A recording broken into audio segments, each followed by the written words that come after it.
各位同學大家好啊！今日咧會同大家講講 SUMIF 點樣用嘅。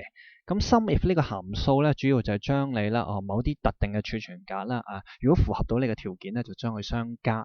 咁佢基本上咧就需要三個引數嘅，一個叫範圍，一個叫條件，一個叫加總嘅範圍。咁我哋睇一睇個例子啦，其實點樣玩啦吓。咁嗱，你見到啦首先個範圍咧就係 A2 去到 A5，即係呢堆格啦。咁至於個條件咧，就中間呢個啦，大過16萬嘅。咁我加總範圍咧，加總範圍就係 B2 去到 B5，即係呢一堆格啦。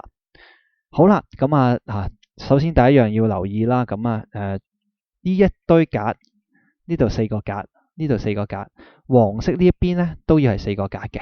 咁如果唔係咧，有機會計錯數噶啦。好啦，咁佢做啲乜嘢啦set好咗嗰個條件啦。咁個電腦就會睇一睇喺紅色嗰度，紅色呢4個格入面睇一睇有邊個咧係大過16萬嘅。呢度咧有幾多個大過16萬咧？呢個啦，呢個啦，呢個啦。即係喺紅色格入面嘅第2、第3、第4個啦。咁好啦，咁個電腦會做啲乜嘢呢？佢原來咧就會揾翻佢黃色嗰堆格入面對應嘅位置，即係第2個啦，黃色第2個，黃色第3個，黃色第4個出嚟，跟住做乜嘢呢？就將佢加晒佢，將佢加晒佢。咁所以啦，你見到咧呢一條公式行完出嚟呢，點解會係63000呢？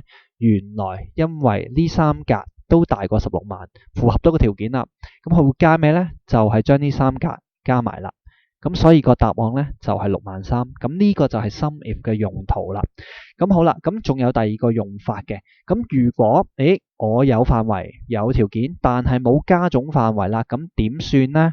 咁原來個電腦一樣會先睇呢度，喺度睇下有邊格大過16萬嘅，呢格大過，呢格大過，呢格大過。咁佢做乜嘢呢？佢一樣都會相加，咁但係今次唔係加呢邊啦，佢就將符合條件嘅格相去加埋晒佢。